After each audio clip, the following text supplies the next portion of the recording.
Good afternoon. Are these live? Are these live, Steve? Yeah. Okay. Good afternoon and welcome City Council colleagues and Lynchburg City School Board members to our joint meeting. I would also like to welcome our City Manager, Winter Benda, our School Board Superintendent, Dr. Crystal Edwards, City staff, the media, and members of our community. The last time there was a joint City Council School Board meeting was in February of 2017. I'm so glad that we can be here together this afternoon to discuss one of the most important topics in Lynchburg today, the education of our most precious assets, our children.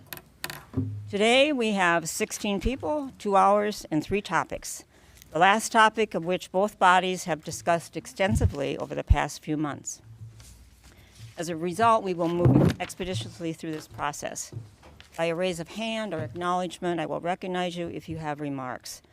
In advance of this afternoon's meeting, the city manager requested questions be sent to him and or Dr. Edwards, and thus far they have received none that I'm aware of, unless there's a change in that. We all want this to be a meaningful, productive meeting. My expectation is that we have a harmonious exchange, one in which we are dignified, respectful, and courteous of each other. Please be mindful of the short time that we have together so everyone has an opportunity to speak if they wish to. Before we begin with schools, I'd like to turn it over to our city manager for a brief presentation, Winter Benda.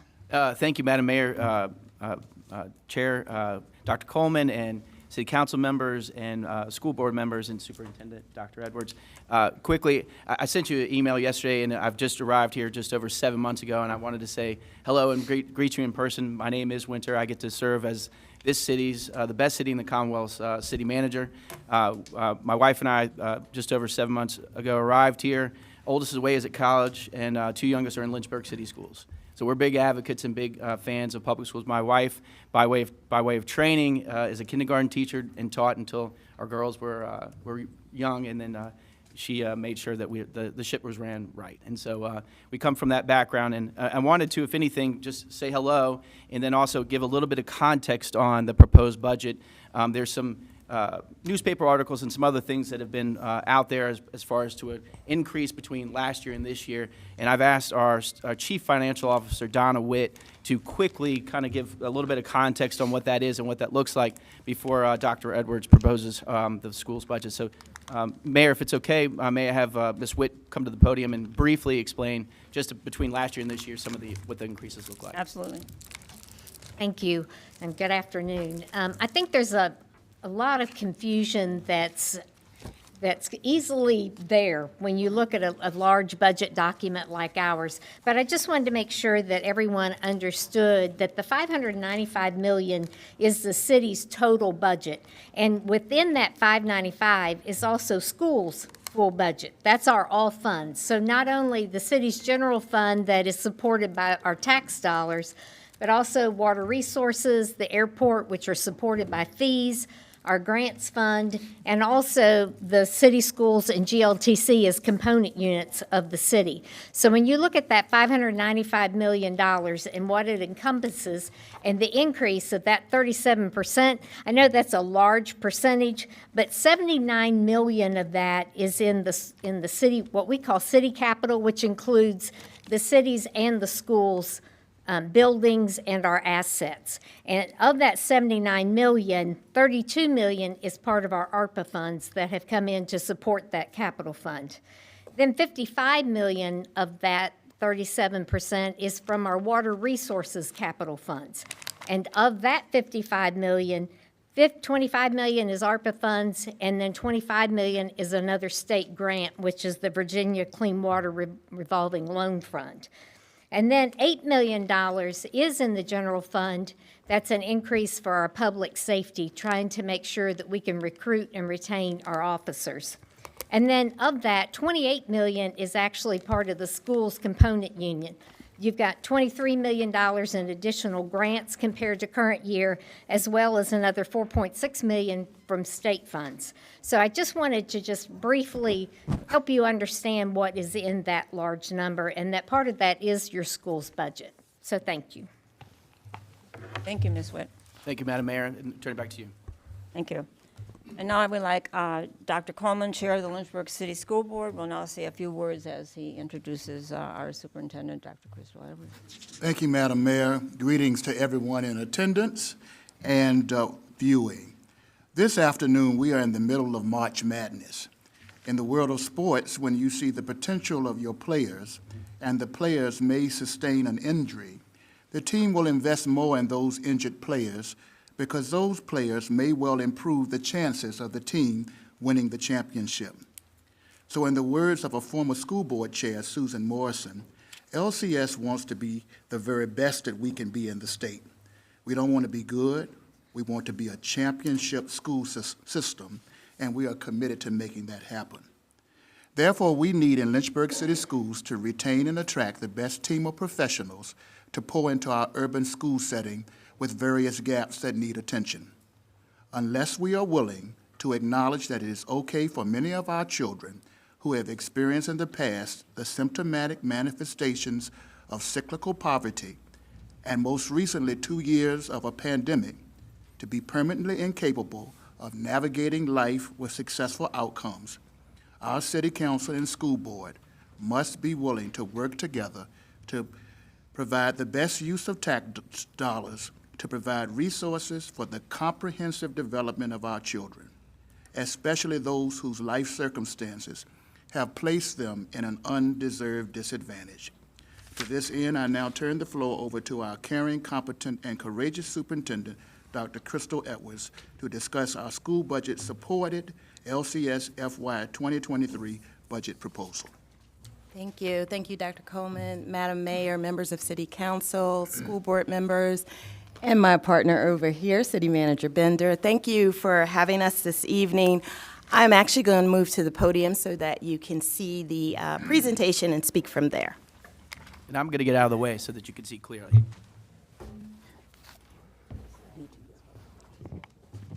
Can you hear me okay? Okay, great.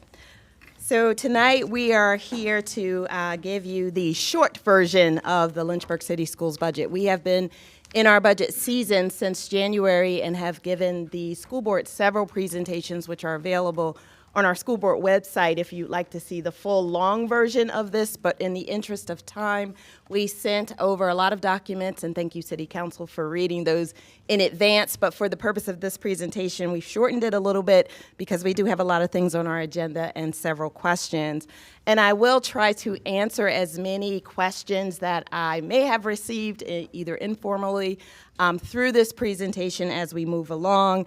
And Madam Mayor, I would like to also say that there was another time that we were all together on October 30th, 2019, right when we were about to do our strategic plan at EC Glass. We had the pleasure of having city schools and city council together to do some magnificent work. So I just want to say that we've started with a wonderful relationship and we are here today to continue that work.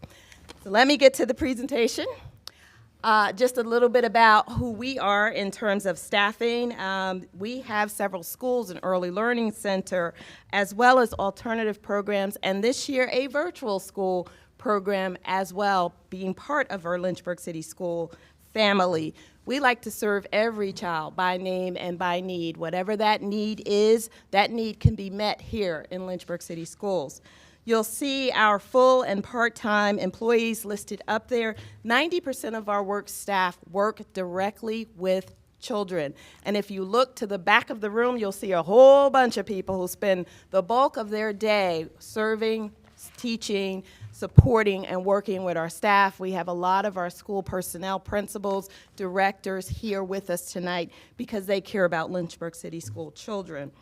Our enrollment has been, or I should say our staffing has been pretty stable over the last couple years. Since I've been here in FY19, looking at a combination of both our operating budget and our grant staff, we've gone from 1514 in FY19 to 1537 in FY20, back down to 1517 in FY21 to 1553 in the current year.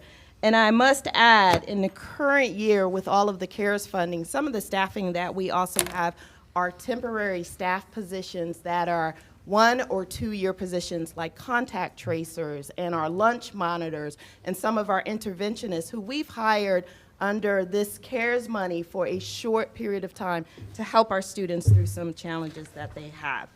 Our family is somewhat homegrown. We're about 31% of our staff are from LU, 20% from the University of Lynchburg, and 6% from Randolph University, Randolph College, with 43% coming from other universities and colleges.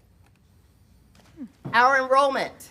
So we have over 7,500 students in K-12, plus an additional 331 pre-K kids who join us every day. And then you can see some demographics regarding our economically disadvantaged percentage, ELL, and students with disabilities. So let me pause there, because every time I say enrollment, the first thing that comes up is a word before enrollment, and it is declining enrollment. So let me go there. Declining enrollment. Yes, we do have declining enrollment in Lynchburg City Schools. And last year, when I presented the budget, I actually shared some of the data that we had from a Weldon Cooper study that talked about some of that declining enrollment, particularly as we look at entering kindergarten. And I do have a copy of that study. It was from April 17th, 2020. And when we look at our kindergarten enrollment, our students who would be 5 entering into our schools, one of the things that was outlined in the study is that as families move to Lynchburg and have children, once they become 5, they start to move out of Lynchburg. They start to look for low-income family, single-family housing, which has been difficult to find in Lynchburg. So some of our challenges with declining enrollment is not students entering our fine schools and then deciding that they need to leave. A lot of our challenge when we look at kindergarten being we used to get about 80 to 90% of 5-year-olds who should enter into our schools. We're now looking at 68% of 5-year-olds who are actually entering into our schools. So these aren't kids who are leaving because they're dissatisfied. These aren't families who are unhappy with LCS. These are families who are looking for a better life for their families, more space, more room, grass, and all kinds of things that we want, a nice place for children to play, but a home that they can afford to live in. So part of that was in this study that was done in 2020. Since then, we also have a current facility study, which is number 2 on our agenda, so I won't talk too much about that. That has 2 parts, also continuing to look at our enrollment.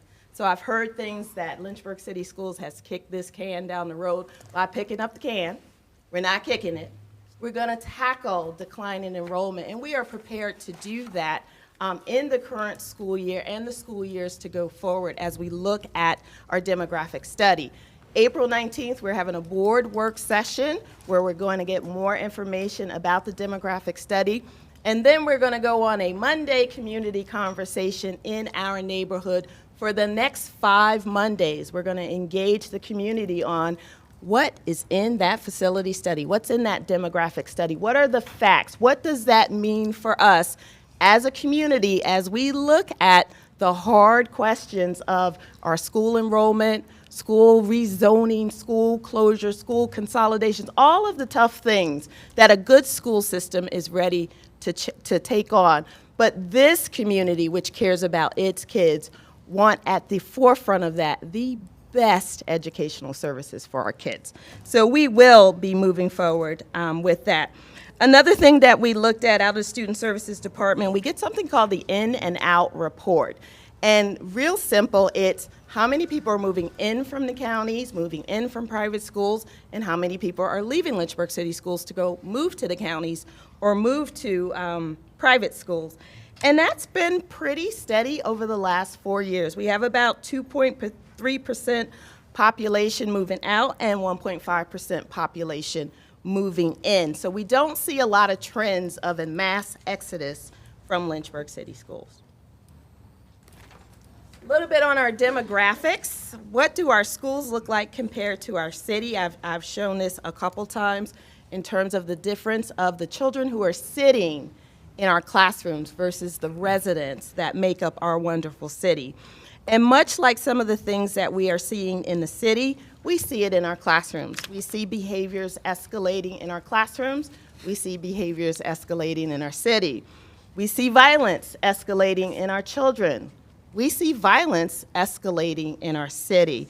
We see bullying of young people. We see bullying of adults, and depression and suicidal tendencies and anxiety in the workplace and in the school place.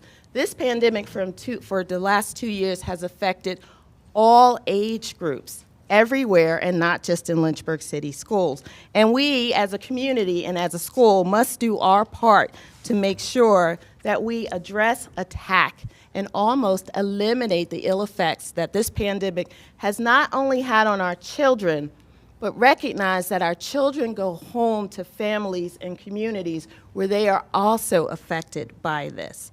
So we definitely want to do the best for our children. So let's talk about what's in this budget. There are some pictures of our very wonderful staff and students who continue, despite the conditions of the pandemic, how it has changed over the last 2 years, continue to thrive. So in our budget, first and foremost, some support for our early learners. The state has increased funding for early childhood education because they recognize that the research says that investment in early childhood education is a good investment. Our city also supports this in the Bridges to Progress and the early childhood education arm of our city. There's been a lot of work that has been done by community members here in the city to make sure that we have a single point of service.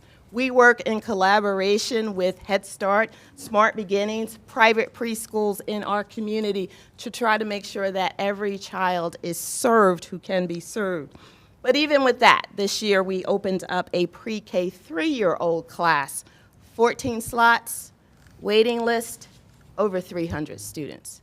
There is a need for high-quality pre-K here in Lynchburg City, and the cost, it's probably cheaper to send your kid to college than it is to send your kid to some pre-K programs. So to the degree that Lynchburg City Schools, we're looking at expanding our existing pre-K program with our class observations and our rigorous curriculum. We have been able to do a lot of good work, and we are tracking our students in cohorts to measure that progress of that. So you will see support for an additional pre-K 3 class, pre-K 4 class, and the resources needed to continue being a trauma-informed school at Hutcherson and using trauma-informed practices throughout our pre-K program. Elementary, moving on. This year we focused on literacy. We have a new literacy program, and part of literacy support comes from our media specialists. And I don't know if you know that our media specialists also serve as our testing coordinators, which was a small problem a year ago when we test in the spring and we have to shut down the media centers to test. But now we are moving to testing in the fall, testing in the winter, and testing in the spring, which means we'll probably have to shut down our media centers to do the testing, which is also important, more often than not.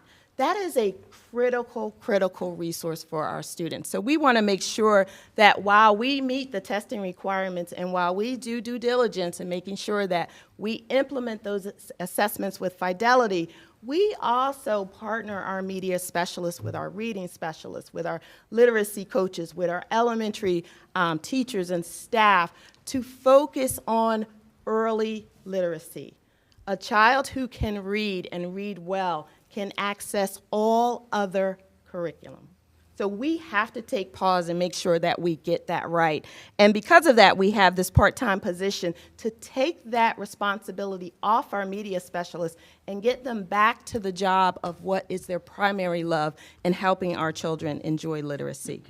Also at the elementary level, due to need, are some other services. A gifted education teacher, ELL assistant, and some training and resources to continue our literacy programs at the elementary level. Middle school. In the middle school, I think our middle school children, if you look at middle school scores, have suffered the most. They have the most to recover from. And for that reason, we are really looking at a middle school reading specialist targeted at middle school. Looking at a middle school math interventionist just for middle school. We need to take some pause and put some specific attention to the learning of those young adolescents at that level. Our teachers are doing a fantastic job of addressing learning loss. But some of that loss, the experiences of our middle school students, some of the trauma that they have experienced over the last couple years requires an intense focus. And we'd like to give that to our middle school staff in these two positions here. In addition, I talked earlier about behaviors and violence and aggression and bullying. Well, we see it on our side. So for every child that's in crisis, whether that crisis happens at home, once it comes to the school, we do threat assessments. We work with children. We have social workers. We have school counselors. We have principals and staff and nursing staff that get involved in a child's life, along with the SROs, who are also a meaningful part of our team. So we're looking for another school counselor at Dunbar Middle School to help support that. At the high school level, it's more programmatic, things that we are looking at for our students. Last year, we increased the number of governor school seats. At the Gov School, we added 6 for juniors last year. Those juniors are going to be seniors, and we're adding 6 more for incoming juniors. That's a total of 12 additional opportunities for our students who excel at the other end of the spectrum. 20 seats for students who are career-focused and want to attend the CVC Regional Academy and take courses that we don't offer at Lynchburg City Schools. Again, every child by name and by need, and some of our kids, this is a big need for them. 10 seats for students who are interested in education at the University of Lynchburg, as well as an ISEP, which is a support teacher for students who are too far away to get those credits to graduate. But every child by name and by need. So getting a GED still opens doors to community college, still opens doors to success. So we don't give up on children. We will help them get a GED if that's where they are, and we will support them going forward. As well as opening access for our counseling staff and our special education chair to be here more in the summer when families have needs so that we have staff available. From the community standpoint, we're right in the Business Alliance right now, so we have a wonderful partnership with our businesses, and we're looking at a part-time liaison for our Partners in Education program, which is great now that we're coming on the down end of the pandemic and we're opening up our schools a little bit more, and we're having more partnership with our businesses to support our students and staff. Some other things that we need, just due to expansion and due to services, we have 2 special education supervisors that work for our schools, all of them, help out in the private schools, wherever our students go, and not just the private schools in Lynchburg, wherever they go. Our special education, our 2 supervisors for all of our children do all of that work. So we are in need of a 3rd supervisor to make sure that our students with disabilities are getting their needs met. Grant specialists and network engineers due to growth. We try to apply for every grant that's out there that's available to us, and having someone to assist our 1 grant coordinator who is managing all of the CARES fund, all of the federal funds, as well as any other grants that come in. There is a need for that. We have increased the access to devices and opened up access networks on all parts of the city, so we need an additional network engineer to support that, and an additional social worker, because we can work with kids 6 hours a day. Kids have homes, they have families, families have needs. We have to support our children and their families, and we have an excellent team of social workers right now who work tirelessly all weekend long, and we could use another one with that. And then in there is this restorative justices practice coordinator, which is really important for us right now, particularly because this coordinator, this program, helps kids focus on the harm that they have done for whatever that choice is, whether that's a cyberbullying, whether it's a fight, whether it's a theft. But what we don't want our children to do is to continue making those choices. And we want to teach them the skills to be resilient and have self-regulation. But we also need to teach much more empathy and understanding. What does it feel like to be on the other side of the act that you committed? And how can you repair and develop trust so that we have a more inclusive school environment? A few things for our staff that we think. We love Lynchburg. We want to attract the best talent. We're going to continue with our tuition assistance. We started thinking of what are some little things that we could do for our staff to just say, we appreciate you and we're glad that you're here to serve our kids. Because you could have chosen a different school division to go to. So these are a few small things, mostly come from staff. These are things that staff said, this would be nice, the background check. It's a small fee, but it's a fee. It's a tank of gas today. The recertification fee is about $50 if we could save $50 for a staff member. And then some other things that staff have asked in terms of just, these are things that while we don't have stock options because we're not a private company, we do want to make sure that we're keeping our staff happy and that we're keeping our staff here. Increasing pay for not only teachers, but nurses and substitute bus drivers and assistants and secretaries and custodians. I'll get to that a little bit more. So what does this look like? The big thing for our staff is an 8%, an average of an 8% salary increase. Now, you know, in the original governor's budget from 2021 in December, there was a 5% increase, and even in the House and the Senate, it still looks like it's averaging around a 5% increase, which for us requires a local match, and we must do at least 2.5% if we're going to access any of those funds that the state is willing to give us. We've differentiated it, recognizing that some of our positions are lower wage positions. They need a higher increase just to make ends meet.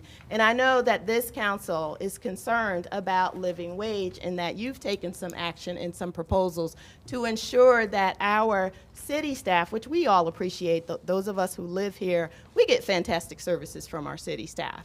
And we want them to have a living wage. We also want our Lynchburg city staff to make at least a living wage of $14.03 an hour. And currently, we have 229 employees that don't. And we want to right that wrong, and this 8% increase will help us along that way. It'll also help us with being competitive and keeping top talent here in Lynchburg City Schools. So what does that look like? And you've heard some talk about what it has looked like from last year to this year. But I'm going to ask everybody in this room to back up for a second and take a wider lens at what Lynchburg City Schools have experienced since I came in April 2018. So in 2017-18, 2018-19, and 19-20, Lynchburg City Schools received level funding in the amount of a little bit over $42 million from this very supportive council. In 2020, in the spring, when schools closed, pandemic hit, and we were all fearful of what sales tax would look like, this council made the decision to cut Lynchburg City Schools $1.5 million in the existing budget. And then when we proposed the budget for the upcoming school year, the 2021 school year, there was an additional cut of $2.2 million. So as you look at the 5-year span, and I know there was some statistics in the paper that said we are asking for 12.8% over last year's budget. But if you look at what we're really asking for, if you go back 5 years to where we received $42 million from this very supportive council, we're asking for 2.9 over that $42 million from 5 years ago. And let's talk about what we have done with level funding and cut funding, because I don't want anyone to think that we've done nothing. Bus drivers, we've talked a lot about bus drivers, and despite receiving level funding or cut funding, we've increased the bus driver pay. We've gone from $10.86 when I first came down here to a proposal next year that will be $14.70, and that's at the entry level for bus drivers. But every year, we increase the bus driver salary. Where do we stand amongst our counterparts? We want to be competitive. So a 10-month teacher on step 5 Lynchburg City Schools is about $42,000. And we went on the websites of other places and picked up what are their teachers, 10-month teachers on step 5 make. And you can see the comparison of where we sit. If they're gonna give a 5% increase, a 6% increase, a 7 or an 8, or even a 14% increase, for us to stay competitive and keep our top talent and entice new talent to come to this beautiful town, we've got to stay competitive. Lynchburg City Schools does not have a revenue source. We don't raise taxes. We don't raise revenue. The only way we can stay competitive is with the support of the state and with the support of this council as well as federal grants. So an 8% raise on a teacher who's on step 5 will get us to 46. We're in the ballpark. We're still not winning the game if each one of these localities does a 5 or more. And then we've heard talk about the cost per student. So we went on websites of everybody and found what is that per pupil cost per student. And you can go on the websites of all of these different divisions. I picked neighboring divisions and cities so that you can compare. Lynchburg City Schools is not that far off. We are not spending way above what any other public school is spending to educate their children. And our children are just as special, just as talented, and just as deserving as others. Lastly, here is some stats that I shared with the U.S. teacher average, and again, the sources are listed there. The Virginia teacher average, and this is from 2020, and then our 2022 current LCS teacher average. And it's not too different for the median, so it's not skewed in that we have a lot of folks bringing down the average. We do have a young staff. This is a young town. I'm told the age of this town is about 29 is what the average age of this town is. But we want to keep our staff, and we want to celebrate them for all of the hard work that they have done. We are receiving some compensation funds to help with the salary increase. But in order to accept those funds, we have to have at minimum that local match. The cost of our salary increase is about $6.7 million to catch us up, to just stay in the ballpark with everybody else. So we are asking this council for support for our staff, for our students, so that we can continue to meet every child by name, by need, not only to graduation, but beyond graduation. And thank you. I'll take questions. I was trying to keep that to 10 minutes. Thank you. As a reminder, if we don't get to you, if you have other questions, then you can email them to Dr. Edwards or our city manager, and they will get them answered. And also, questions and answers are posted on the city website for the community and everyone to notice. And I think what we'll do, so everybody that might have a question, I'm going to go around the table, and I think we'll just do council members at this point because the school board's already had an opportunity to ask their questions, I assume. So I will start with Councilmember Nelson. Have a question? Thank you, Madam Mayor. My question is to the city manager, and what I would be interested to know, inasmuch as the initial LCS proposal for funding, which was set back about 3.5 weeks ago in February, was substantially lower than that which was directed and requested about a week or so ago. If that increased funding were to be appropriated, what would be the impact on practical services in the city's budget? So what Councilman Nelson's referring to is that I think Dr. Edwards had proposed and talked with the school board members, and what was then was kind of an average of 5% across. There was a subsequent conversation that it was then increased to 8%. So and what I've proposed for fiscal 2023, in looking at that, and Dr. Edwards alluded to it at 12.8%, just taking, and again, there's a couple different ways in which to kind of capture that, but for practical purposes and what I've proposed, I've proposed a general wage increase of 3%. That could not happen. In looking at compression across which you've asked me to do, I could not tackle that. And then what we've positioned as a practical retention and recruitment component for the fire rescue, like not unlike what we did with the police officers. I couldn't accomplish that. Now, again, that kind of walks back into a number, and that just practical terms on what I proposed and kind of positioning to hear council and what they direct me to do, just practically in what I propose, Councilman Nussel, and that's what it would mean. Okay, thank you very much for that. If those proposals, those three proposals, compression, fire, and retention, were to be retained in the city budget, what would be the sources of revenue to fund those from the city's point of view? It's the general fund. And are there resources out there that could replace those, It's a other than a tax increase?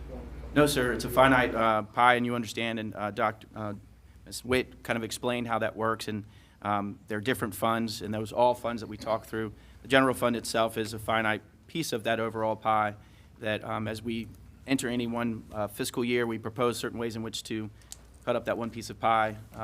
So to answer your question, no, sir, there would not be any other way other than just from that one piece of pie to redistribute or reallocate those funds to do what council would propose to do.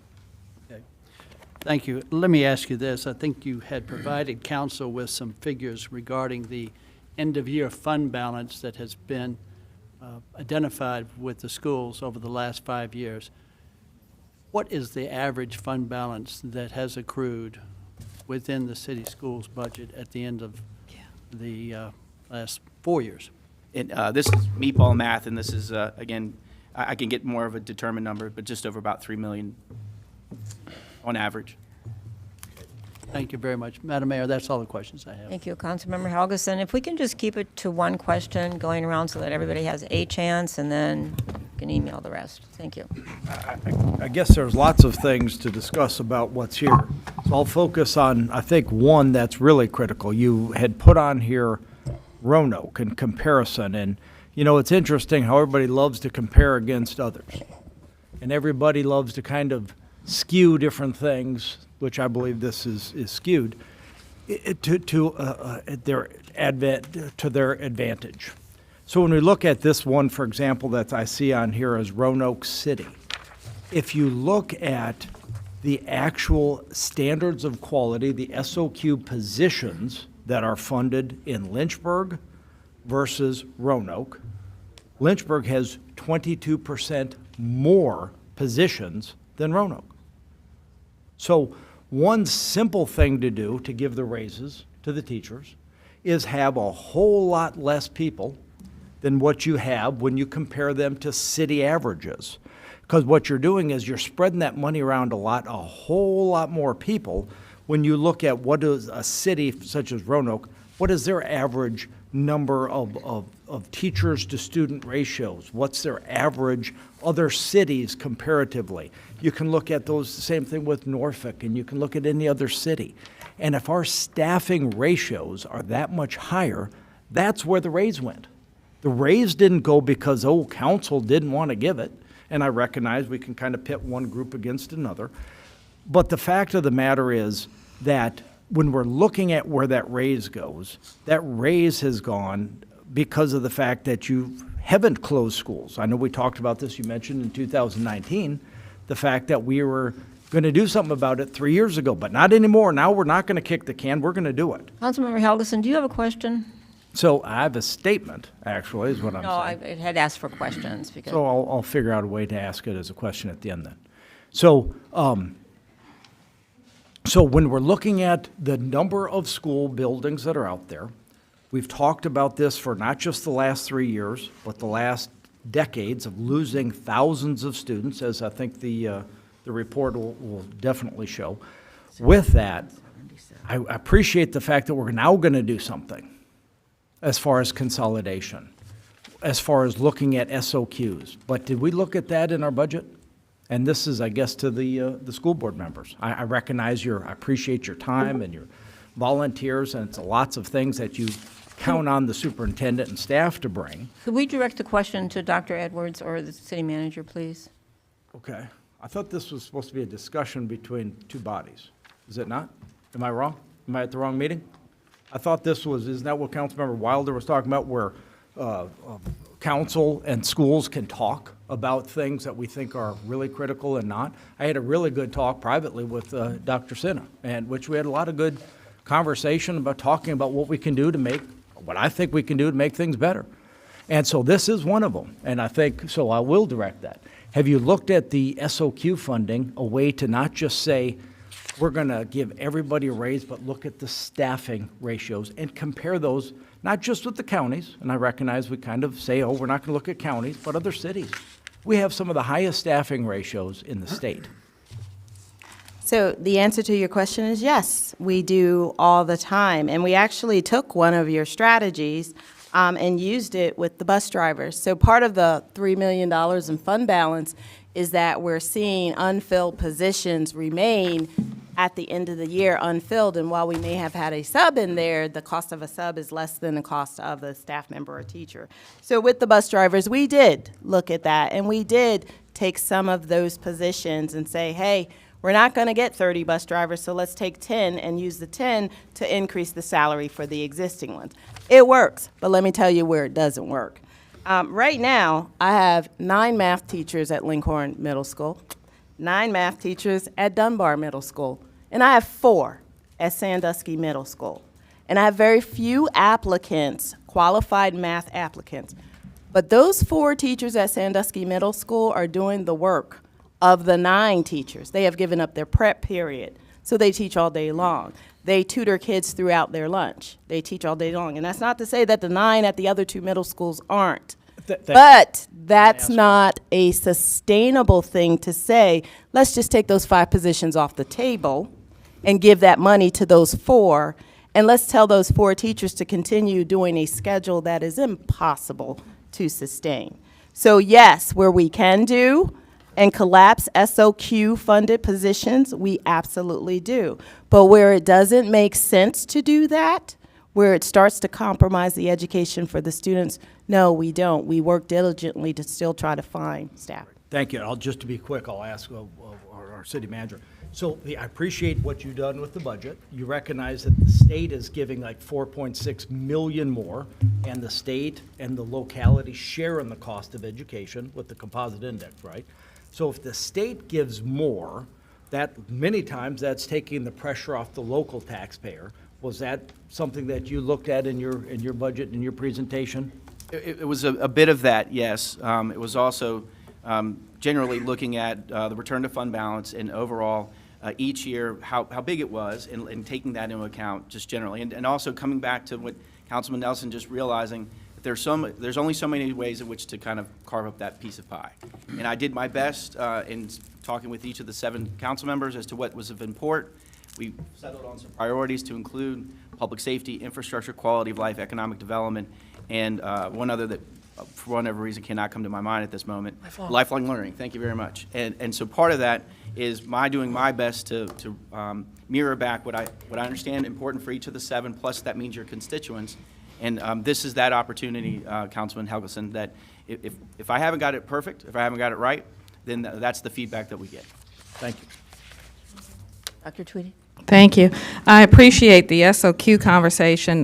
That, to Councilmember Hegelson's point, is some old rhetoric that has always come up. And I think the SOQ minimums, that skeleton I call it, does not, the skeleton of the education and SOQ funded positions does not provide the quality of education we have grown to expect in this community. So that has always been one of the responses to the SOQ conversation. So my question is, how much does it cost to operate an elementary school, smaller neighborhood school? And an average per school on our smaller schools? Well, when you consider the cost of just operating a school, every school needs a principal, every school needs a nurse, head custodian, secretary. So there's a base cost that's associated with it. I don't have an exact number, but I will give you an exact number for that. And there are things that you just can't cut corners with, particularly when you're talking about student safety in a building, student supervision in a building, and given a time like right now where we're seeing students in trauma. So you don't want to say, well, let's just share an administrator, or let's share a nurse, or let's share a school counselor. If kids are in crisis, and there's a bunch of principals in the back of this room who can tell you that that's almost every day that some child is in need of service. So you do need a basic level. The buildings need to be heated. They need water and all of those kinds of things. So there is a cost to running even a small school. Dr. Wiley, do you have a question? Great, thank you. Thank you so much for the information. I really appreciate the presentation where you kind of, you really narrowed down all the highlights of the budget request increase. And in fact, one question, I have several, but I'll focus on one. As far as your budget is concerned, what part did COVID play in that, and kind of getting our kids back up to par where they really should be? And also, in considering COVID, what has been the poverty rate as far as how that been factored into the challenges that educate our children in our school system? So in terms of COVID, there's no misunderstanding about some of the learning loss. And actually, you'll see a lot of the learning loss in math. So we're spending a lot of time to really remediate in math. We're doing a great job of catching up. We've showed data on how we've attacked learning loss and how kids are making more than typical growth with that. So yes, we did see kids, and we were brave. We assessed every kid when we came back, and that was some hard data to look at, a fifth grader whose reading level was at a second grade level. But you can't fix what you don't first acknowledge. So we did do that, and we do have a lot of data on that. Trauma was another thing that COVID just brought to our doorsteps. We had a lot of children who, not a lot, but we have children who have suffered significant trauma, and that trauma is in the classroom. And our teachers are very well trained. They are experts in their field, but they are not clinicians. They do not have hours and hours and hours of how to deal with student trauma.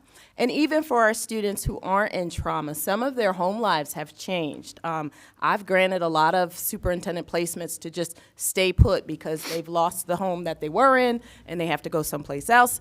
And what's the consistent factor for a kid? To leave them in their school. So we've had to deal with that. You know, early on, our transportation and our nutrition staff made sure that every kid was fed. That was a big issue in the beginning, just making sure that people had food and access to food.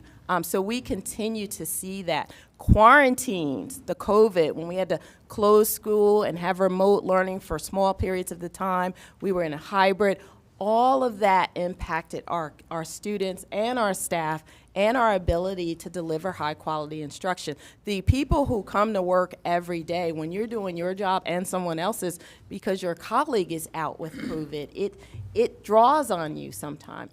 And we are now at the point where you have some very dedicated folks who bring their A game every single day, and they're here for the children. So we have a lot that we're dealing with, but we're not unique. All schools have these types of things going on. Our community is seeing some of this as well. Councilmember Feraldi. Thank you so much, appreciate it. Councilmember Feraldi. Dr. Edwards, thank you for your presentation and highlighting your proposal for us today, and I appreciate you and your staff being here and giving us your recommendations.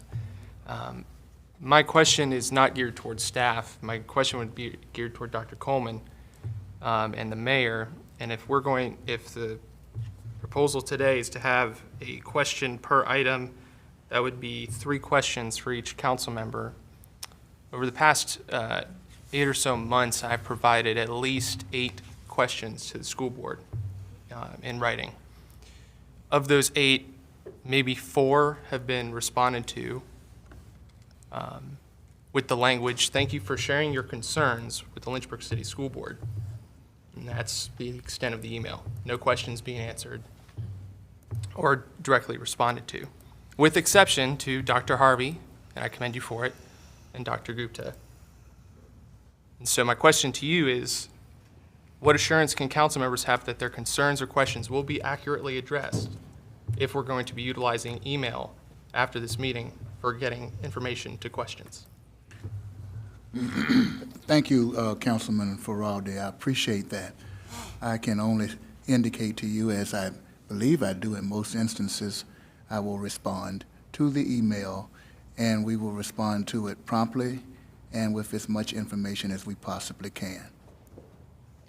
Well, and I also think that the city manager did put a call out in advance of this meeting because we knew we had a lot on the schedule, and we were hoping to get some of those questions asked and answered prior to this meeting. I understand that, ma'am. Ultimately, even within the budget process, as far I've asked questions, and as they have been robust responses, they haven't been directly addressed, and I have some follow-ups on those, and I do commend staff for doing their best with that. However, it's been my experience with the school system, and particularly the school board, of a lack of engagement when council members ask questions, especially of that of the community. And so I'm on email threads going back months where constituents put a great deal of effort into sending an email to the school division and the school board, and it's thank you for sharing your concern. I realize there might be a difference of opinion about how those concerns are shared or what their positions might be, but if that's the track record, we're on camera, we're in front of the community. I look forward to those robust, direct responses to those questions. And Madam Mayor, and I support, obviously we'll need to have more meetings in the future because of the crowded schedule. We can't do but so much. But again, I'll reiterate what I stated, and I also will inform that in the past, I have met with you, along with another member of our school board, for a very lengthy discussion. And so there is always a desire to respond, Mr. Councilman, and we will continue to do so to the best of our ability. Thank you, sir. Thank you. Excuse me. Vice Mayor Wright, would you like to defer and put your question in writing if you have one so we can move on? No, Sure. Go ahead if you have a short one. It is very brief. I'll try to be really quick because I know we want to stay on time. So just so I understand, and I'm sorry, Dr. Edwards, if I missed this, the $1.6 million that we would otherwise receive in state funds, that is contingent on, does that represent the full 5% for SOQ? For SOQ funded positions, yes, But then we would need to match it almost about $1 million, is that right? In order for, otherwise, if we don't provide that 966,000, that 1.6 million doesn't come to us. correct. Okay, thank you. Thank you. Okay, thank you. And just to move on, and you know, it looks like this type of conversation probably takes several hours, not the correct. time that we allotted in this, and I apologize for that, but we were kind of just getting a little taste of it. So now I'd like to move on to our next item. Respectfully, Madam Mayor. Oh, I'm sorry. I just want to correct some misinformation from Councilman Helgeson. You said that enrollment has declined by thousands. Over a long period of time, it's been by Well, 2,000. over the last 10 years, it's been down by 782. It's like 810 if you take a peak year in that 10 years. Thank you. I didn't say Oh, 10 thank you. years, so. Next item, excuse me, in 2020, Lynchburg City Schools appropriated $400,000 to commission Dominion 7 to conduct a facilities needs study as well as a demographic study. Today, we will hear from Dr. Edwards and Blair Smith with Dominion 7 architects on the results of the facility needs study. Your packet contained a rather robust slide presentation, and I hope that everybody had an opportunity to look at that because there was a lot of really, really great information there, and so we can call on Mr. Smith now can give us his report. Thank you, ma'am. First of all, it's great to be here today. It's great to see everybody around the table, the two groups. It's important to know that the city owns the building and the schools operate the schools. So, you know, we're all in this together. So this is not the Dominion 7 vision for the Lynchburg City Schools. This is something that you all own directly. This is an update. There'll be things that continue to change over the next several months, and it's a very fluid process. This is, what you're going to see today is the abridged version of what you got. There have been some things I added today. So I told Dr. Edwards I would give her a copy of this so it can be sent to school board, but it's pretty much the same presentation, okay? So as Dr. Edwards said, you have about 20 schools that you're operating. And our task was to look at the first grouping, those 17 schools. So the bottom line is, and this is what we all wanted to hear, was you know, kind of the general idea of what's going on and what we're finding with the study. And the bottom line is, yes, you do have too many schools. I mean, there's no other way around that based on your demographics. The enrollment is declining. We'll talk about demographics a little bit later. One of the other things that's challenging with this is the location of the school in the city in relation to where the kids are. And we'll talk about that in more detail in a few minutes. The other problem that you've got is there's not enough money, it's not enough manpower to take care of what you've got. So let me kind of put this in perspective for you. You have 332 acres of land with the schools. You got 41 acres of buildings. 41 acres. So if a football field minus the end zones is an acre, you got 41 football fields you got to take care of. It's overwhelming. And when you throw in the age of them and you can't keep up, it becomes a nightmare. And the other big challenge for you is, what do you want to be when you grow up? That's what my father used to tell me. He said, I'm not taking care of you all your life. What do you want to be when you grow up? And that's the same thing I'd kind of ask the school board is, what do you want to be when you grow up? You know, we've been through COVID and that brought some challenges to you, but how we teach and how we learn impacts the design of a building, design of a school.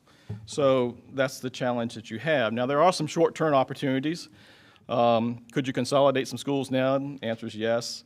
Part of that, there will be some minor renovations that come out of that because it may not be just a perfect, transition from 11 elementary schools to something else.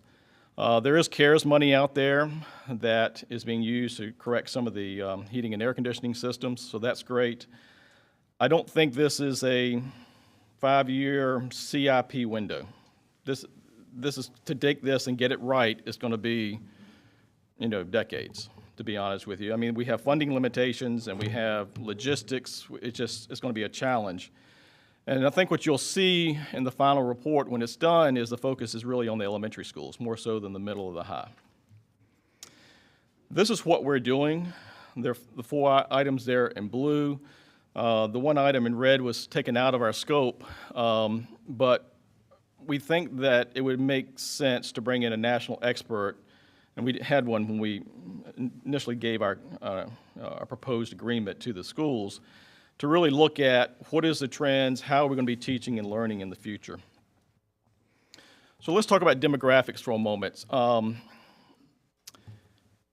I mentioned earlier when we first started that this is kind of y'all's combined issue, right? You own the buildings, you operate the schools.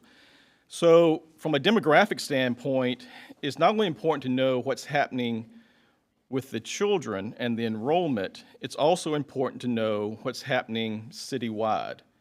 And so out of this demographic report that we're going to be getting, is going to be, part of it will be on what's happening in the city, okay? And how it will be organized will be, let's say you've got the Lincoln Elementary School district, right? It'll have the city population from one age to, to 85 in that, and that'll help you folks on the city kind of determine what you need to do from a demographic standpoint. So we're looking at all of that. Kind of repeating the schedule that Dr. Edwards mentioned, we should have that demographics report into this month, 1st of April, and then we're going to talk about it at the school board meeting. And I imagine that will be the primary thing that we'll talk about. Enrollment has been declining all of my life. I'm 57 years old. I was built in 1965. I was born then. It's been declining ever since. Okay, it's just no ifs, ands, or buts.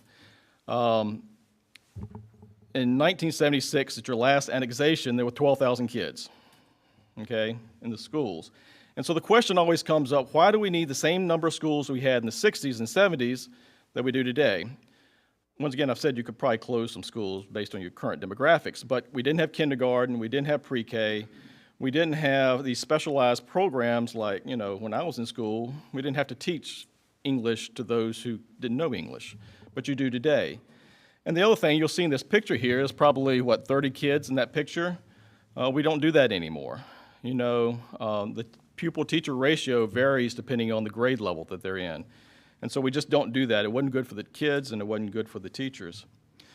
So it's interesting to do a comparison of the demographics with the Commonwealth of Virginia and Lynchburg. So you can see in the last 19 years, the Commonwealth has increased 5.1%, while the city has declined 10.2%.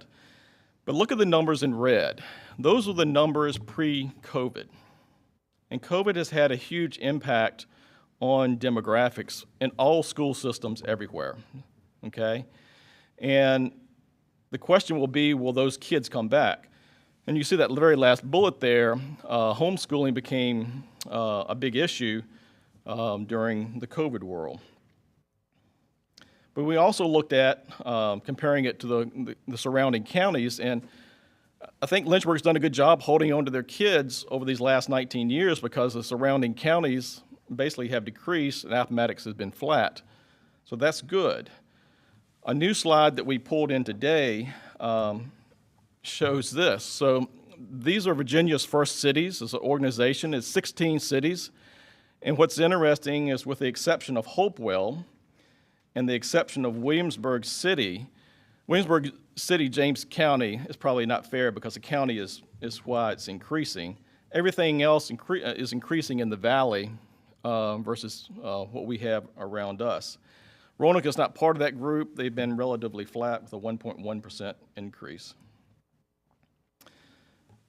To kind of look more the statistics of the elementary schools from a capacity standpoint, okay? So if we just kind of average the schools all together, they're about 75% full.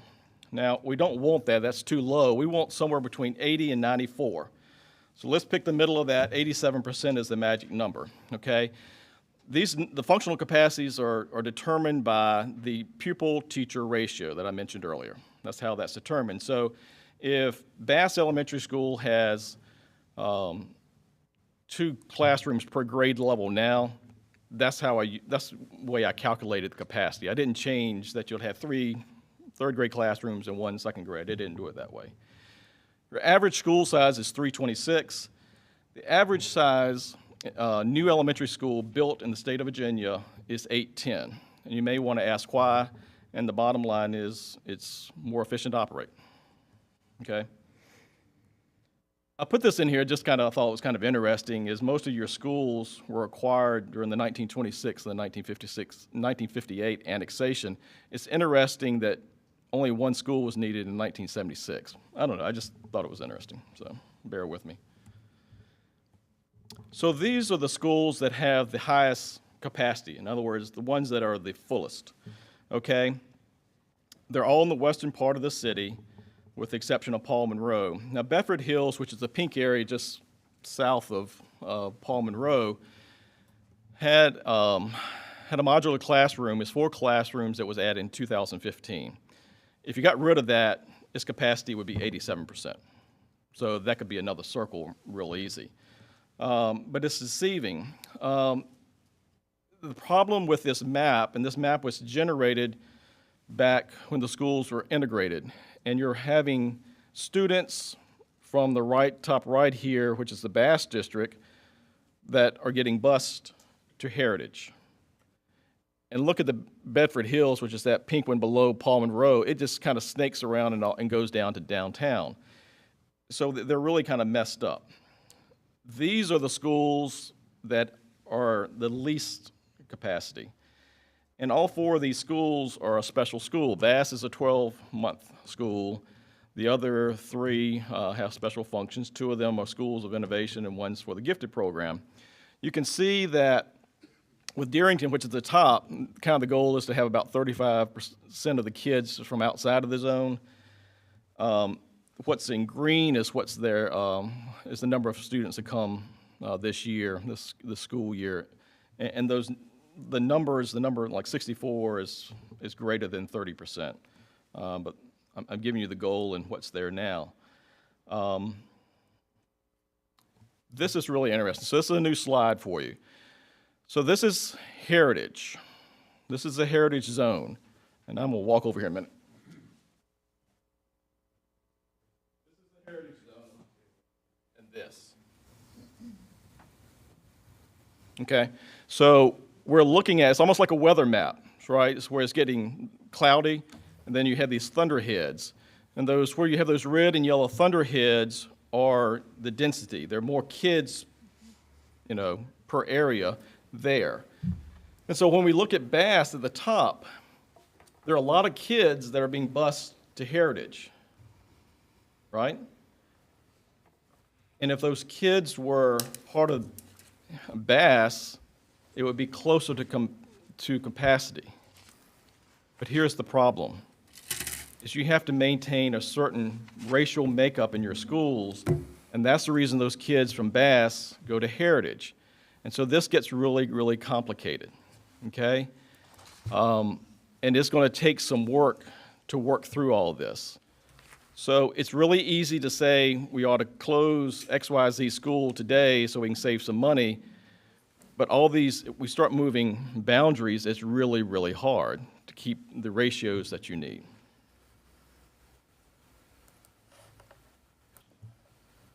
I think a good question for you would be if the demographics were flat or even increasing, would you be having this study done?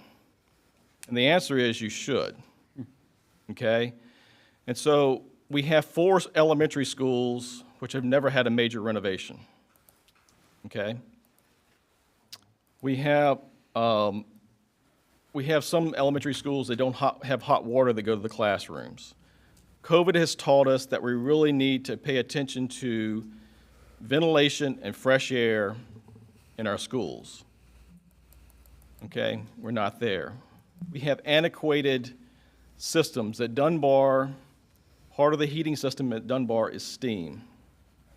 And trying to find technicians to work on a steam system is nearly impossible. So as we think about this, we have buildings that are old, and if we were to build new ones, they're not going to look like the old ones for a number of different reasons. And so we need to change with the times. And so, we've had conversations with the facilities folks that we would end up, changing that system from steam to something else. But here's the reality. Your elementary schools are 71 years old. The average of all your schools is 63. Okay? So one of the things we're doing is trying to reach out to see how you compare with other folks. And this is another new slide for you. This is kind of interesting. You see Lynchburg highlighted in red. I tried to find of those Virginia First cities, which ones, and it also includes Roanoke, are similar. And so Lynchburg has 11 elementary schools, but you look at Roanoke, it has 16 for twice as many students. You look at Harrisonburg, which has 1,000 less kids, and it has half as many elementary schools.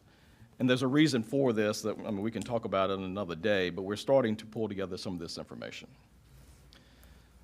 We've used this chart, I don't know how many years we've used this chart, but the key here is once you get to the 50-year mark, the question is, what do you do with that building? Should it be abandoned, or should it be reconstructed? The Department of Education will tell you that their rule of thumb is if it takes, if 50% of the cost of a new school is what it takes to renovate your school, you should replace the school. You shouldn't renovate it. Now, if you go back, we worked on both Sandusky and Heritage. When we were doing those, we thought that that wasn't really a realistic number considering your financial situation, so we used 75. But still at 75%, the reality was you needed to replace Sandusky and Heritage because it didn't make sense to renovate.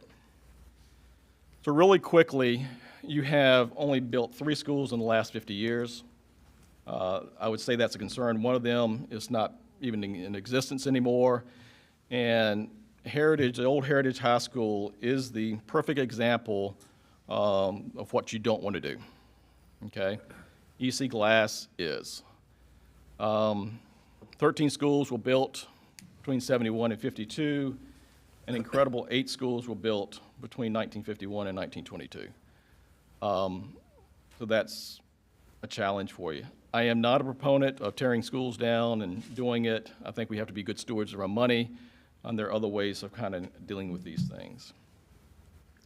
I wanted to include this. I'm going to pop through these really quick. Well, we always knew that we would be looking at consolidation, and one of the things we needed to do was to see the most logical way to consolidate would be to close a school and then expand another existing school. That would be the easiest thing to do. This is Heritage, and you can see you got this in 1976 during the annexation. The old Brookville Middle School used to sit where Heritage High School is sitting now. It's a very dense site on 2 busy streets, and it doesn't leave much room to add on to Heritage, so it's really not a good candidate to expand to absorb kids from another location.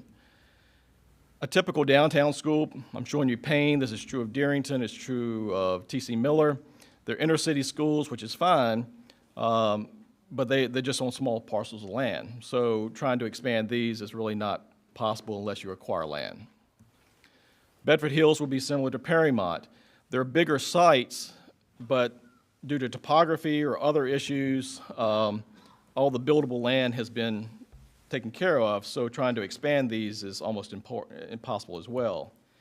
Lincoln, on the other hand, is a really good example that gives you some potential. So that octagonal shape there with the white roof was the original part of that building, and it was always considered to tear it down because it doesn't really work. And the beauty of this is you could make the capacity of Lincoln larger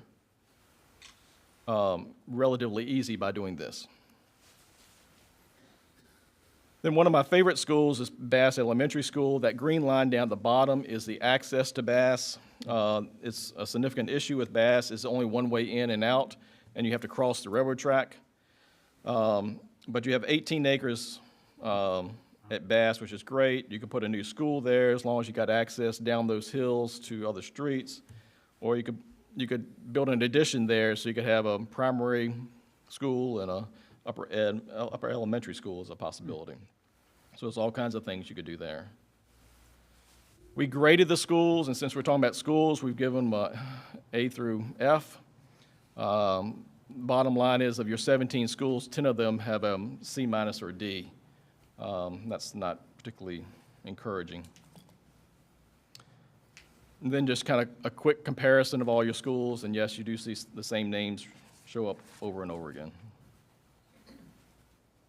Educational programming is really a comparison of the spaces that you have in your school versus the guidelines the Department of Education has. They're not requirements, and the guidelines are 12 years old. So I wouldn't put a whole lot of faith in those. So we compared what you have with Department of Education guidelines and then what's more applicable in today's world. And so that's the programming piece. One of the challenges you have is only 4 elementary schools have classrooms that meet that minimum that Department of Education has. So that's a challenge for you. We need bigger classrooms because classrooms need to be flexible. And just like we're not putting steam heating systems in buildings anymore, we're not designing classrooms like this anymore, like the older ones. They need to be larger. Kids need to learn both as an electrostyle and group and individual, and we need the classroom to be flexible enough to do that. So that becomes a challenge when we start trying to make classrooms bigger in existing buildings, and then they lose capacity. Natural light's a big thing too, but really the purpose of this slide is to tell you that right-sizing the school is really important. So you have Hutcherson Early Learning Center that was designed as an elementary school, but you've got 3- and 4-year-olds in there. And so there's a scale problem with some of the things in there. And there's a big difference from a 3-year-old and a 5th grader. And then you've got Payne, which was designed as a junior high school, and you've got elementary kids in there. And so that's what we're talking about with right sizing. Outside areas are really important. There are 6 elementary schools that don't have gyms. There are 5 elementary schools that have satellite kitchens that really need to be corrected. Extended learning areas are where the future is going in schools. And once again, we graded the schools out, and in here you can see 8 of the schools from a suitability, educational suitability standpoint, are kind of not doing too hot. The other thing we looked at, so let's say this room here is 2,000 square feet. That's inside these walls. That's usable space. The hallway is non-usable. So what you want is you want efficiency. So you want a higher percentage of your building to be usable space. And so the standard for elementary schools is 70%. So you can see that you've got 4 schools that exceed that by 10%. And then on the opposite side over here, you see some that are inefficient and very inefficient. Heritage is very inefficient because the kindergarten classroom is a single loaded quarter, and that's what's driving that number down. So I'm not giving you any recommendations today. We'll talk about some general ideas of what's maybe we would think as our outlines for that. I thought the history of the schools was interesting. You've built 47 schools since 1871. You can see how they've been dispersed. And in your package, I kind of gave you a history lesson of some of the older schools and what has happened. So really the purpose of that was Winter is new, and he needed to be educated on his city, and I was trying to help you out, my friend. So, but that's really not what I was trying to communicate. When I see Lynchburg City Schools, and I look at its history, I see a system that has adapted to changing times. I see a system that said, hey, Robert S. Payne was our first superintendent, but it's okay to move his name from one school building to another because schools aren't about the names on the building. I see the Dunbar Middle School site. That site has had umpteen buildings built on it that had nothing to do with the school in some cases. The school's been torn down and replaced over time.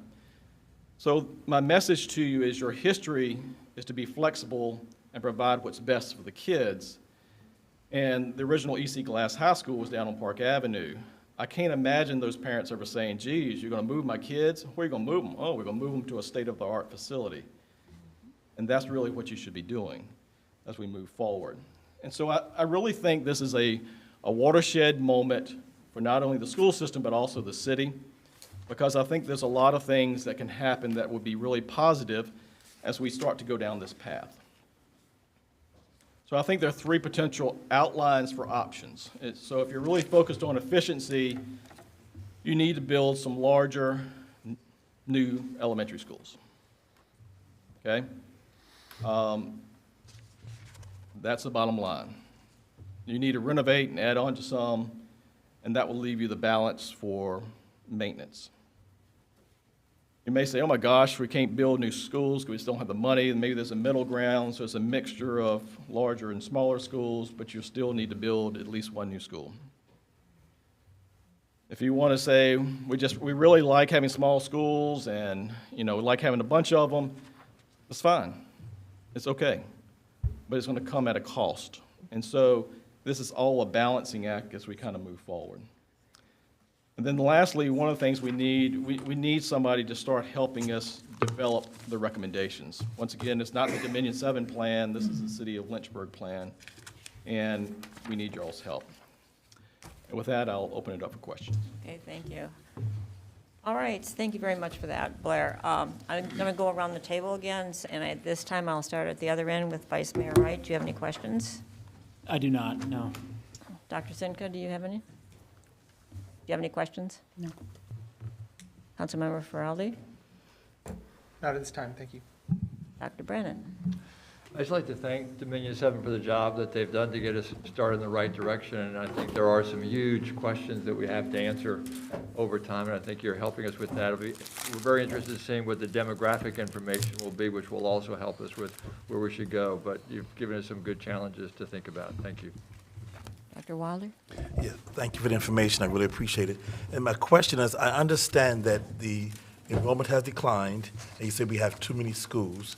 But the challenge I have trying to make sure I understand is that with the schools, a lot of them have been repurposed, where you don't have just classrooms, you have computer labs, you have special education, you have other needs for kids in schools. So does your study also consider that if we say we have too many, we have less kids and more, not enough schools or whatever, are we saying that there's extra space in these classrooms? Or like, for example, if we say that we have less kids, but we have too many schools, do we have, like now, Dr. Edwards, do we have several spaces available? That's what I'm trying to make sure I understand all the presentation. Right, so the issue is that you have a second grade classroom, and instead of having 23 kids in there, you have 18. That's the problem.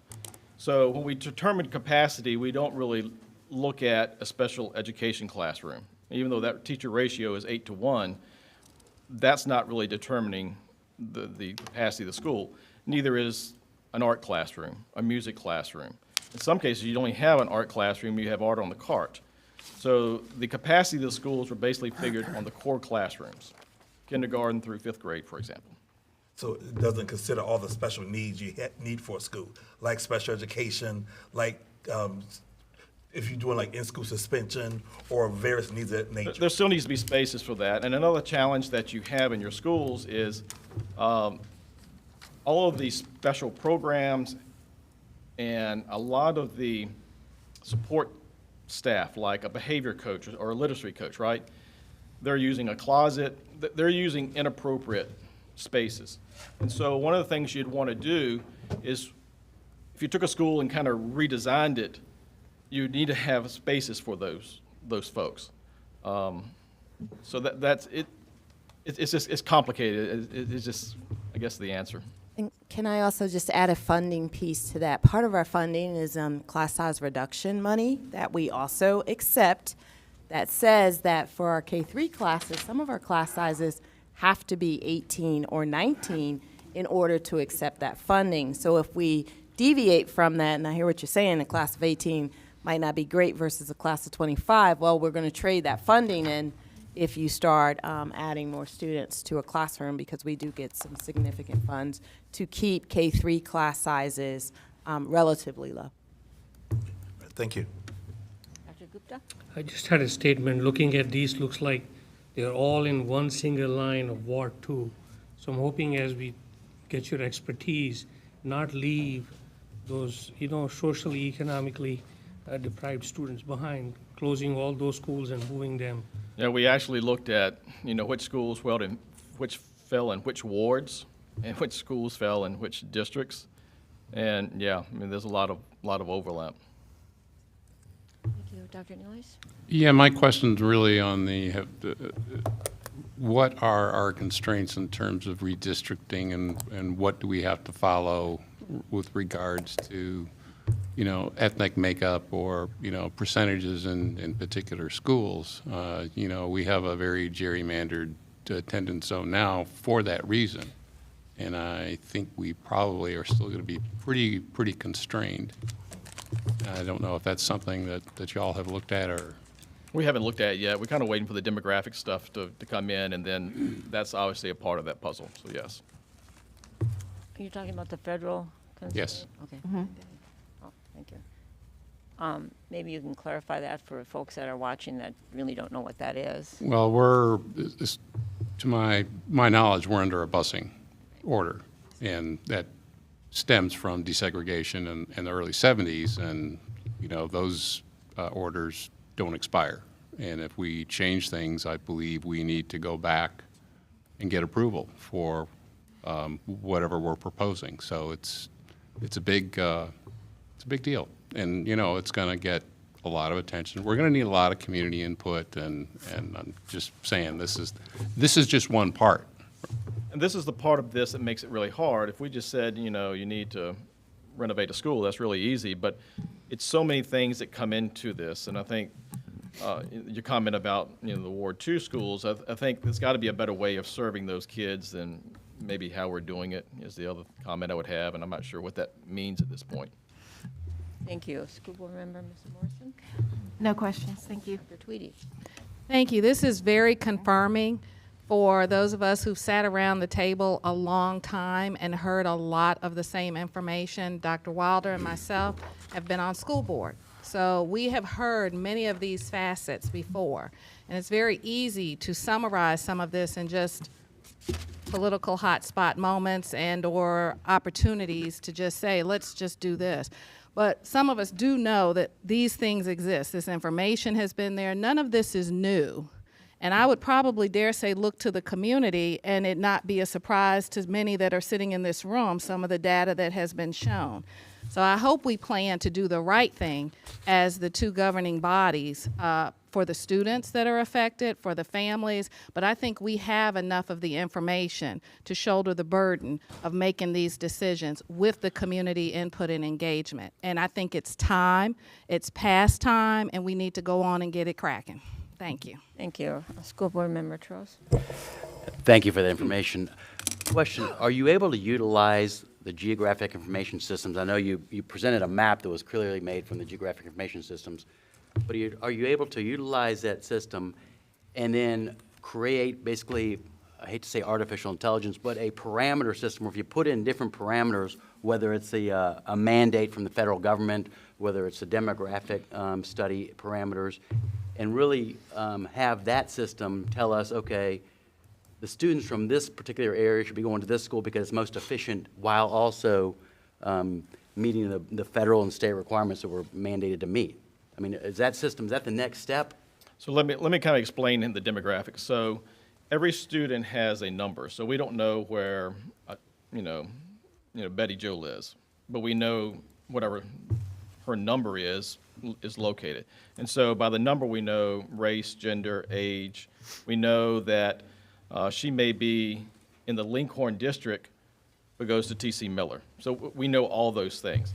So I asked that very question today of the demographer, and he was saying when we get to kind of what we think we ought to do is I think he needs to explain to a bigger group what the data is showing, first of all. But he also said he could probably help with these recommendations. So I think to answer your question, I think that's the answer, yes. The next step would be to superimpose the demographics, and I would suggest the federal mandates. It sounds like the federal mandates upon the information that you provided the facility study step. Is that correct? Right. And I will tell you, you may be under federal mandate, but who knows if you're meeting those standards now. I don't know if anybody's ever gone back and probably not compared it on an annual basis. I have no idea. That's a good point. The other thing I will tell you, just the software that our demographer is using is the same software that the city uses, and so that information can be given to the city. Do you know if that's Esri software? Do you know what? I don't know what it is, no, sir. All right. And follow up, so there are the consultants or the means to do what needs to be done in terms of superimposing your facilities information with demographics with mandates. I mean, that's clearly possible. I'm assuming that's correct, yes. Very good. Thank you very much. Very important. Councilmember Helgeson? Thank you. One thing that I know you're counting on waiting for the demographics, probably from Cooper Weldon, probably, right? No, we're getting it from a firm in Ohio. It's Cropper GIS. So one thing I know you mentioned with that, I think it's really probably fairly, you need to keep that within a grain of salt. Cooper Weldon, for example, has said that the city was going to be gaining school-age population. They've said that for years that I've been on council, and it's actually been correct. They've gone not necessarily to the public school. They've gone, there's more public school-age kids, so those demographics were correct, but didn't translate into saying we're going to just all of them go to the public schools. So they've chosen 30 to 40% of the public or the school-age kids have chosen specifically their parents to either be homeschooled or private school or send them to a county school. So when you get those demographics, I know you said it matters, but you also need to count on that. You can't just say, hey, we have a growing number of school children, and if all these school children are being homeschooled or going to LCA or New Covenant or going to the county, that's irrelevant. So one thing that was important to us is we could have used Cooper Weldon Center's numbers, but we felt like that the city deserved a different viewpoint. And so Cropper GIS uses a different set of matrices to develop their projections. And so now you're going to have a second viewing or estimation of what the enrollment's going to be as compared to Cooper Weldon. So we're going to have two different viewpoints. But you had mentioned at the beginning that this is demographics as opposed to quality or whatever other reason. Absolutely. I think this last year, we've seen the record number of decline in enrollment. You told me in our meeting that there's going to be 60 less students, and I think there's 4 times that. because lots of less students, lots of parents have said, hey, if we're going to do this remotely, we're going somewhere else. So with that, I think the demographics need to be got in there, but you need to understand and look at the current makeup of what is that percentage of students that are currently utilizing the free public school versus paying elsewhere. Gotcha. School Board Member, Mr. Harvey? Question? Thank you, Madam Mayor. I'm going to tag in a little bit to Mr. Trust's question. For me, I want some reassurance that as we continue forward, that we involve the citizens of each school district so that they have the opportunity to comment. I'll go back to one of the points that Dr. Edwards made. I don't have a problem telling a parent that the student-to-teacher ratio is below what makes a school efficient from a cost standpoint. So I think that we have to factor that in as well, and we need to get that feedback from the community. So my question is, how will you, on the next steps, be getting that feedback from the community? So once we kind of get to the April 19th meeting with you folks, we're going to be kind of put on pause, and you want to talk about what your plan moving forward is. I think that's a good time to talk about that. Absolutely. So once they come to our April 19th meeting, on April 25th, we're tentatively hosting at Sandusky Elementary for the Sandusky, Sheffield, Perrymont Heritage area, or anybody. It doesn't have to be the area, but we're trying to localize it there. A community conversation to discuss not only the information that they have presented, but to have those tough conversations about consolidation, zoning, closures, and we certainly do not want to have those conversations without both the school staff and the school community, parents and families. So April 25th is at Sandusky. May 2nd, which is the next Monday, these are at 6 o'clock. We'll put more information out. We'll be at Lincoln Elementary for Lincoln, T.C. Miller, Darrington area.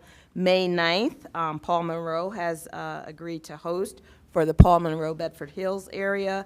And then May 16th, R.S. Payne will host for the R.S. Payne Bass Hutcherson area. And then we'll have another one on May 23rd, that location to be determined, just as a follow-up to kind of summarize what we've heard in all of the different neighborhoods. And residents are free to come to any of them, but we thought it was important to host them in the schools, in the areas that those children attend schools as well.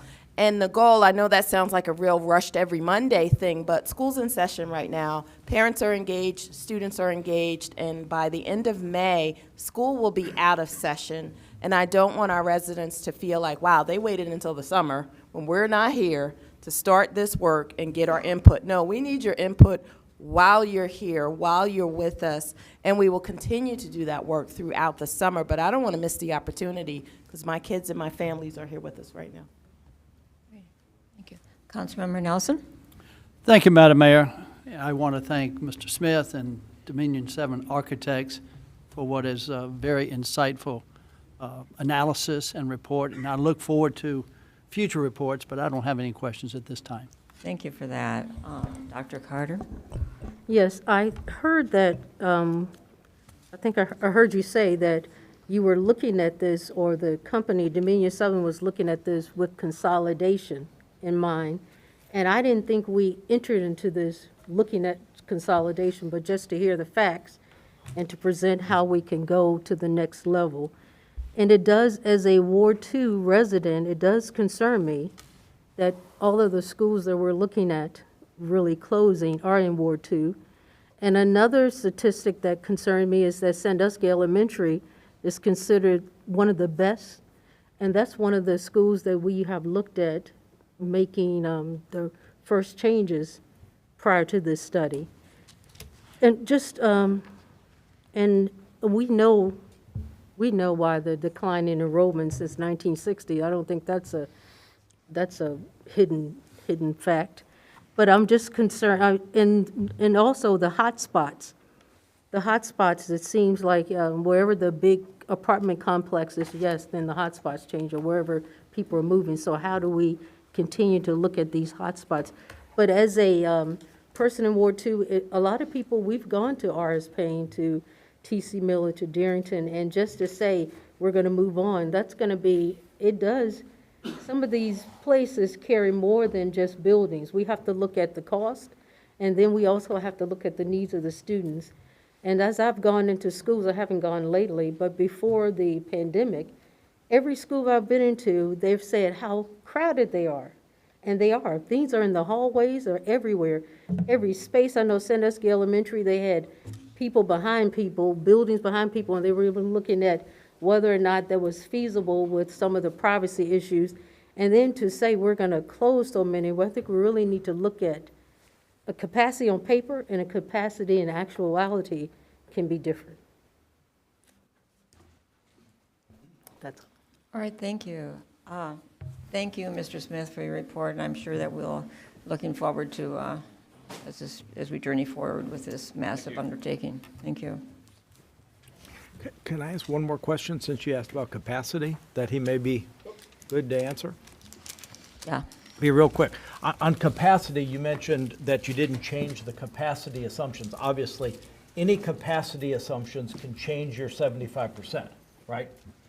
Right, So if you put 30 kids in a classroom, it would change it. Yep, and if you put 2 kids in a classroom, it changes it as well. What capacity figures did you use? What LCS currently arbitrarily uses now, or some state average? No, we once again, like the Department of Education's guidelines are 12 years old, they're not particularly effective. So we used kind of the industry standard and not LCS's standard. Okay. So for a 3-year-old, it's 14 to 1. For a 4-year-old, 16 to 1. For a kindergartner, it's 18 to 1. For first, second, and third, is 23 to 1. And for fourth and fifth, is 25 to 1. And So they're it's on up. Industry standard. as That's opposed industry to- standard. Perfect, thank you. Okay. Thank you. Okay. We're doing pretty good. Our last topic of discussion this afternoon is the task force on the future of education in the city of Lynchburg, pre-K-12 and beyond. And both parties here have engaged on this topic over the past few months, and with each of us holding at least 2 meetings, and we've really discussed this quite at length.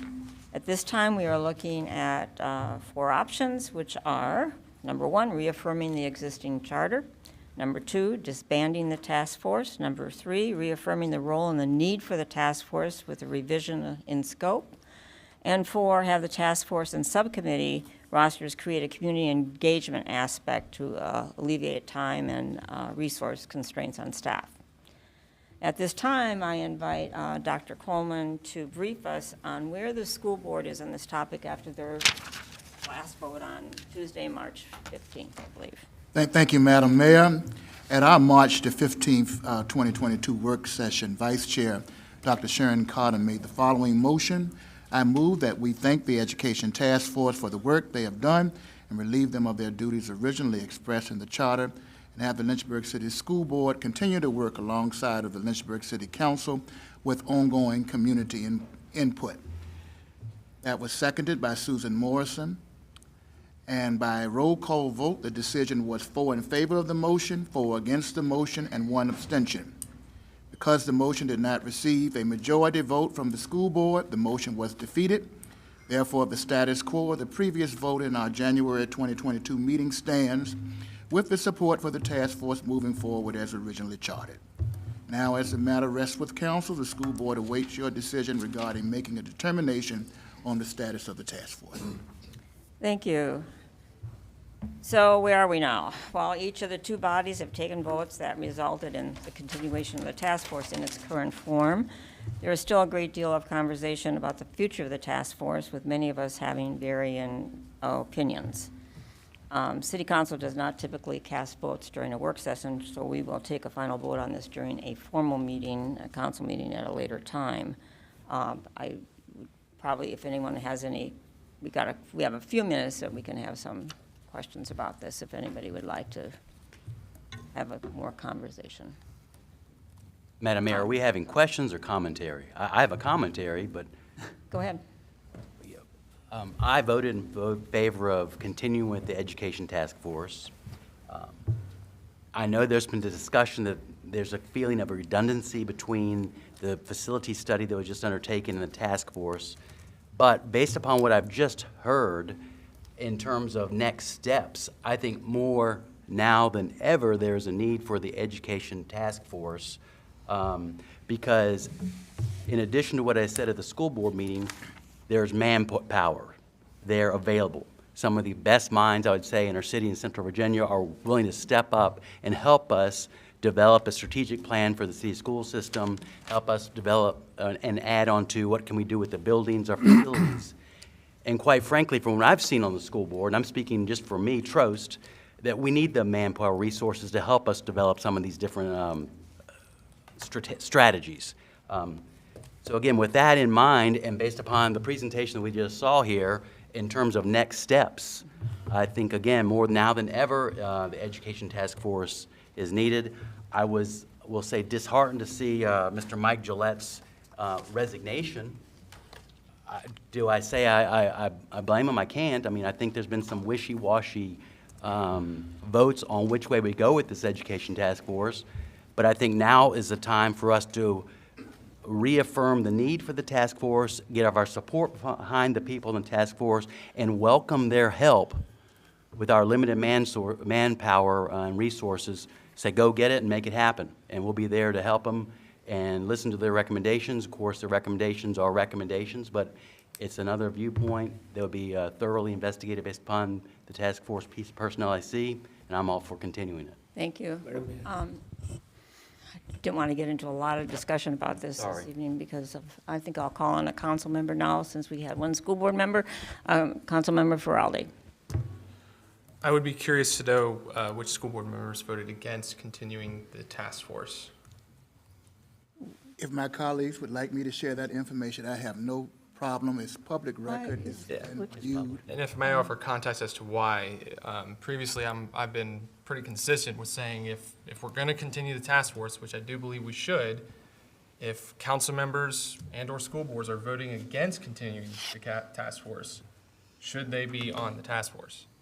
And so I want to ensure that folks who are on this task force are fully invested in continuing on with the work of it. And so I stand by that statement, and if you do not wish to share, that's fine. I'll go back and look in the board documents, but that is why I'm asking. It's simply because I firmly believe that. Thank you. Thank you. Councilmember Nelson. Thank you, Madam Mayor. As most of you know, I have been an ardent advocate for the Future of Education Task Force and am one of City Council's representatives on that task force.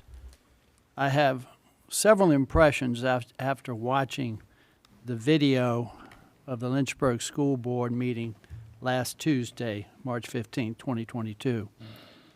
As Mr. Harvey and Mr. Trost and Dr. Brennan pointed out during that meeting, the Future of Education Task Force is composed of more than 36 members who collectively possess extraordinary expertise and qualifications in the 5 topics identified in the task force charter.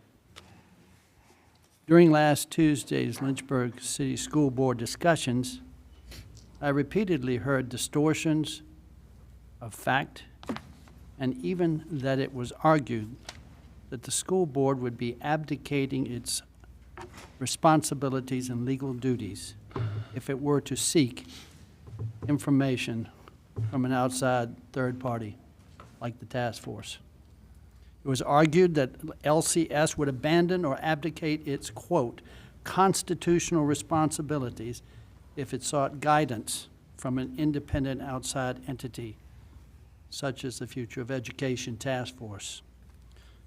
Some Lynchburg City School Board members even stated that the Constitution of Virginia would need to be, quote, rewritten, unquote, in order for you to accept the guidance from an outside group, such as the Future of Education Task Force. If that were the case, then the Lynchburg City School Board violated the Virginia Constitution 10 years ago when it appointed the task force for Heritage High School. May I point out the Future of Education Task Force that currently exists was modeled over that same Heritage High School Task Force, and in fact is chaired by the same person who chaired that task force, Dr. Michael Gillette. While the Heritage Task Force grew some significant criticism, it produced a very high-quality product. I also point out that if it is unconstitutional for the Lynchburg School Board to seek the advice from an outside body or source, then seeking the advice of an entity like Dominion 7 Architects would be an equally unconstitutional abandonment of LCS's constitutional responsibilities. So I confidently conclude that the arguments contrived in that meeting to oppose the Future of Education Task Force are invalid and illogical. From what I witnessed in last Tuesday's meeting, I regrettably share the same sentiments of Dr. Gillette as he expressed in his letter to the school board and to City Council. Twice, Lynchburg City Schools unanimously voted to continue the task force before it recently declined to do so. And now at least 5 members of the LCS board and 3 members of City Council are antagonistic to this task force and unlikely to accept whatever report it may produce and generate. I think that antagonism makes it inconsiderate, if not irresponsible, for me to impose on more than 36 talented and capable task force members by asking them to devote more of their valuable time and talents to promote an effort that is likely to be summarily discarded by the Lynchburg City School Board and the school administration. So for these reasons, I will not ask the task force to continue, but it will be interesting to me to see how LCS resolves its challenges without the aid, insights, assistance, and expertise of an outside entity like the task force. I'm disappointed that a majority of the LCS board and its administration declined the assistance and expertise of a select group of highly qualified persons when that assistance and expertise has been voluntarily offered in a spirit of generosity to help overcome a major and pervasive community challenge. Thank you, Madam Mayor. Thank you, Councilmember Nelson. I think we are really running out of time, but I do feel I do feel that we need to take this up on our formal docket and have some more dialogue about this. Yeah, Go ahead. Madam Mayor, if I might, I'm very proud of this meeting. And one of the good things, I've been in Lynchburg since 1994, wouldn't want to be anywhere else. I can appreciate persons giving their comments about any comment made by a school board member or by a council member, for that matter. Each of us are intelligent persons, and we can characterize each other's statements in whatever context we would like. Bottom line is, Lynchburg City Schools can do their part. Lynchburg City Council can do its part with full community input as best needed. And it is regrettable that there are some things that we don't see eye to eye on, but it is more than exciting what we will be able to do together. Thank you, Madam Mayor. Thank you. Councilmember Helgeson? Thank you, Madam Mayor.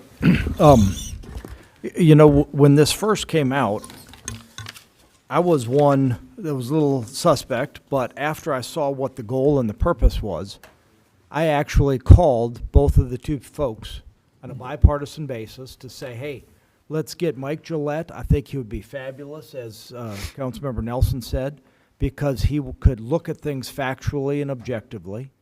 I called the vice chair as well, asked both of them to come forward. so they can actually come forward with a product. You know, I would rather have seen a different perspective, but I recognize that they were going to both be looking at this objectively for the best interests of the city and the city schools. With that, it was sad to hear that a person that came forward, presented, and did a wonderful thing that was somewhat, you know, kind of pushed to the side because of meetings that were sidelined and whatnot. We heard an excellent presentation by Mike Gillette the other week, and I thought that was good. That's why I actually changed my vote to say, hey, we can do away with this, but let's actually keep it going, because they will give a lot of different perspective. What we just saw today, I think, as Randy said, Randy Trost now, keep quoting all these Randys. Good thing we got, so what Randy said is that with this information and lots of people saying, how can we move forward, having that information I think is good, and having a task force. I was a little reluctant at first because I knew what would happen in the bureaucracy, that everybody blames somebody else. You know, you blame, well, we didn't do it yet because the task force was going to do it. I was told and promised 3 years ago, Dr. Edwards, when you said that we're not going to wait for the task force to start beginning with this, we're going to do it right away. That was 3 years ago. Glad that today we're now going to not kick the can down the road anymore. But I would like to see this task force continue to go forward. I mean, maybe the makeup could change after time, but Mike Gillette had done a fabulous job putting things together objectively, factually, and you know, not prejudiced. And I think this committee has done lots of things. It would have been nice to see them at the finish line. Thank you, Councilmember Helgeson. And I think it's a time of the evening when we're going to have to close this out. I'm sorry. I know that we will bring this before council for more dialogue and a vote and one of our formal dockets. I just want to thank everyone for their participation today. We've got some really, really great information, and really I think we have some direction on how we can move forward to better help the schools and help our kids grow in this community. I also want to thank Megan Lucas for having us here, and the city staff and all the work that they did to put this together. I know that they've been working for a couple of days to get all the electronics and everything set up. Thank you very much for all your help. We really appreciate it. So we're adjourned till about 7 o'clock. We have a public hearing on the budget. Madam Thank Mayor. you. Yes, Dr. Coleman, If I could would you just like to say? likewise, I echo everything you just said. This was an exciting first start. And I want to thank the community for coming as well. And I do also want to go on record that I did look at those last 4 emails, Councilman Feraldi, and they were basically sharing information, but not necessarily asking anything. But I'm looking forward to talking with you. All right. Thank you, everybody.